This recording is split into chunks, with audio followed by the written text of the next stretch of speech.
से पहले इस वक्त की बड़ी खबर, सीरिया पर विद्रोहियों ने कब्जा जमा लिया है। राजधानी दमिश्क में विद्रोहियों के घुसने से पहले ही राष्ट्रपति असद देश छोड़कर भाग गए हैं। जी हां, उनके देश छोड़ने की खबर आ रही है। विद्रोहियों ने सेना मुख्यालय, राष्ट्रीय टीवी चैनल और रेडियो के साथ साथ सभी बड़े सरकारी इमारतों पर कब्जा कर लिया है। सीरिया के प्रधानमंत्री ने विद्रोहियों को सत्ता हस्तांतरण की पेशकश कर दी है।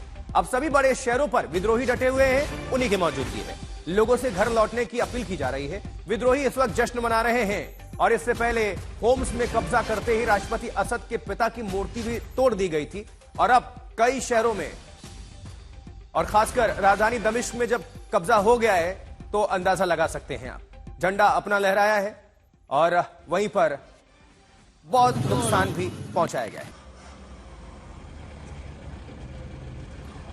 आइए जल्दी से कुछ और जानकारी आप सभी तक पहुंचा दें, कुछ और अपडेट कर देते हैं। सीरिया में बागियों की मांगे जो है क्या है? असद शासन का खात्मा, वो तो देश छोड़कर अब चले गए, कब्जा भी जमा लिया गया है। नई सरकार की स्थापना, ये बागियों की मांगे हैं। और लोकतंत्र को बढ़ावा देना, हालांकि असद जब थे वो भी कह रहे हैं लोकतंत्र है, अब सबको समान हक मिले, ये विद्रोही कह रहे हैं। मानवाधिकारों का संरक्षण, कुछ गुट इस्लामी शासन चाहते हैं, यानी फिर से कट्टरपंथ को वहां बढ़ावा। कुछ गुट इस्लामी शासन चाहते हैं। अब इसको लेकर खींचतान, सब कुछ ये थी। तीन तस्वीरें आपके बीच रख रहे हैं। दमिश्क जो सीरिया की राजधानी है, वहां पर विद्रोहियों ने कब्जा कर लिया घुसकर, और ये राजधानी उस पर कब्जा। और वहीं राष्ट्रपति बशर अल असद जो हैं वो देश छोड़कर भाग गए हैं, अज्ञात जगह पर गए हैं सेना के मुताबिक। अब शहर शहर विद्रोहियों का जमावड़ा है, उन्हीं का कब्जा है, अपना झंडा भी लहरा दिया है। और असद के पिता की मूर्ति भी तोड़ दी गई है। सीरिया में जो 4 बड़े शहर हैं वहां पर विद्रोहियों का कब्जा, जैसे अलेप्पो है, हमा, होम्स और राजधानी दमिश्क, हर जगह विद्रोहियों की मौजूदगी।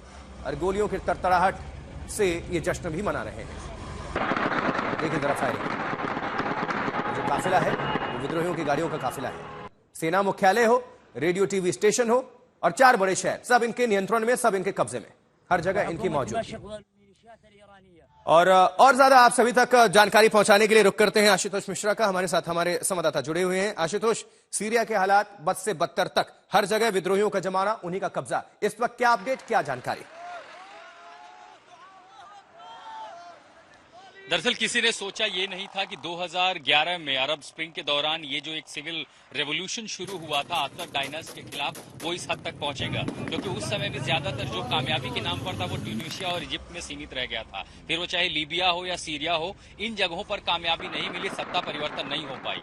लेकिन जैसे ही स्थिति में थोड़ा बदलाव आया, अचानक से जो रिबेल फोर्सेस है वो बहुत आक्रामक हुए और वो आगे बढ़ते चले गए। और फिर हम सब घटना देखने के पहले होम्स के बाद फिर वो उत्तर और पूर्वी डमास्कस तक पहुंच गए हैं। रास्ते में जितनी जेलें आई, खतरनाक जेलें जो असद डायनास जहां लोगों को बंद करके रखती थी, उन्हें छुड़ा लिया गया है। और इस बीच उधर दोहा में, कतर में जो है ईरान, टर्की और रशिया के विदेश मंत्री मिले, उन्होंने भी शांति की अपील की। लेकिन इन सब में एक सबसे बड़ा रोल है अल जुलानी का। वो अल जुलानी जिस पर अमेरिका ने दरअसल साल 2017 में $1 मिलियन का इनाम रखा था। अब दरअसल ये अल जुलानी वो शख्स है जो दरअसल अलकायदा का एक चेहरा रह चुका है सीरिया में, और इस समय जो भी ऑपोजिशन रिबेल फोर्सेस है उनमें से एक है। और सबसे पहला ऐलान दरअसल उसी की ओर से आया कि राष्ट्रपति असद जो है वो देश छोड़ करके भाग चुके हैं। अब सवाल उठता है कि उन्हें शरण देगा कौन? क्या वो शरण के लिए यूएई जाएंगे या रूस में जाएंगे? दोहा में जब बातचीत हुई तो 3 देश थे जिसमें रूस, ईरान और तुर्की शामिल था। लेकिन ये भी देखिए कि ईरान और रूस खुलकर असद की मदद करते रहे, तो ये रिबेल फोर्सेस की सबसे बड़ी मददगार जो साबित हुई है वो हुई है तुर्की। अबू मोहम्मद अल जुलानी जो इस समय रेडिकल इस्लामिस्ट है, हयात ताहिर अल शाम, HTS जो सबसे बड़ी रिबेल फोर्स है उसका मुखिया है, वो कह रहा है कि हम वहां सरकार बनाएंगे, स्टेबिलिटी लाएंगे। लेकिन आपने जो जिक्र किया कि वहां सरकार बनेगी कैसे, कुछ ऑपोजिशन ग्रुप हैं वो चाहते हैं कि एक इस्लामिक रिपब्लिक बने, तो दूसरी तरफ मुस्लिम ब्रदरहुड है वो आगे आएगा, और बाकी ऐसे में जो कट्टर ताकतें हैं वो सरकार का रुख एक अलग तरीके से चाहते हैं। तो ये मान के चलना होगा कि अभी भी स्थिति जो है वो बहुत सही नहीं है, यानी बद से बदतर आपने सही कहा था। हाँ। और तब जबकि पूरी तरह रिजीम बिगड़ेगी तो सरकार बनेगी कैसे, कैसे स्टेबिलिटी आएगी, उस पर सवाल खड़ा है। बिल्कुल आशुतोष, जुड़े रहिएगा, दोबारा आपका हम रुख करते हैं। और हमारे साथ अशरफ आनी भी, हमारे जो सहयोगी हैं वो लगातार पहुंचते भी रहे, इन इलाकों से भली भांति परिचित भी हैं।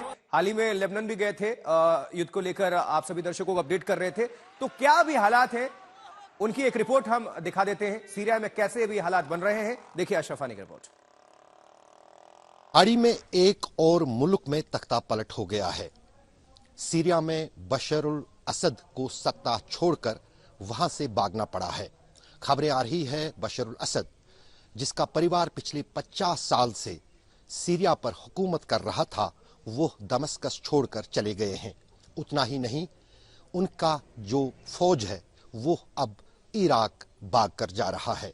2000 सीरियन सेना के जवान अपने हथियारों और वाहनों के साथ इराक में दाखिल हो गए हैं ताकि वो अपनी जान को बचा सकें। फिलहाल अभी तक कोई बड़ा खून खराबा नहीं हुआ है, क्योंकि पिछले 10 दिन के दौरान जिस अंदाज से विद्रोहियों ने सीरिया के अलग अलग हिस्सों से सीरिया में घुसकर उस पर एक के बाद एक शहर पर कब्जा शुरू किया, तो उस बीच चिंताएं अंतर्राष्ट्रीय स्तर पर बढ़ गई थी। दरअसल पिछले 1 साल के दौरान खाड़ी में जो घटनाक्रम घट रहा है, जब से पहले इजराइल पर हमला हुआ, उसके बाद इजराइल ने गाजा और गाजा के समर्थक देशों पर ताबड़तोड़ बमबारी और हमले किए, उससे कहीं न कहीं असद का जो रिजीम था वो काफी कमजोर पड़ गया था। 2016 में असद के खिलाफ बगावत शुरू हो गई थी, लेकिन रूस और ईरान की मदद से बशर असद ने तब अपनी गद्दी किसी हद तक बचा ली थी।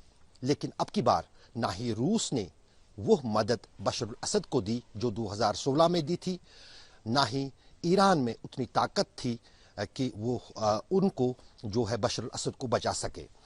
अशरफ वानी की रिपोर्ट देख रहे थे। आशुतोष मिश्रा हमारे संवाददाता, हमारे सहयोगी जुड़े हुए हैं। आशुतोष, आपका रुख करना चाहेंगे। आशुतोष, 2-3 बातें हैं, जरा दर्शकों को यह समझाइए कि क्या असद को क्या समर्थन नहीं मिल रहा था अपने जो सेना से है, और कैसे विद्रोही इतने मजबूत हो गए, आगे बढ़ते गए? 2 बात। और सीरिया के लोग इसको लेकर क्या सोचते हैं, उनके लिए नफा या नुकसान, और इंटरनेशनल क्या देख रहे हैं आप, किस तरह से सीरिया के हालात? तो दूसरे सवाल से शुरू करते हैं कि दरअसल सीरिया के लोगों का रुख क्या है, उनका उत्साह कैसा है। अगर आपको याद हो कि जब इस्माइल हानिये मारा गया था इजराइल के हमले में, तो सीरिया में ही रिबेलियन फोर्सेस थे जो डमास्कस और होम्स में आपने उनकी सेलिब्रेशन करती हुई तस्वीरें देखी थी। वो इसलिए क्योंकि ईरान समर्थित हिजबुल्लाह ने भी असद की सत्ता बचाए रखने में महत्वपूर्ण भूमिका अदा की थी। रूस हथियारों के जरिए मदद करता रहा, तो ईरान सैन्य शक्ति से मदद करता रहा। वो इसलिए भी कि चाहे वो जब लेबनान में हिजबुल्लाह की मदद करनी हो, तो सीरिया एक बहुत बड़ा रूट था जो बेका वैली के जरिए हिजबुल्लाह को हथियार पहुंचाता रहा हो।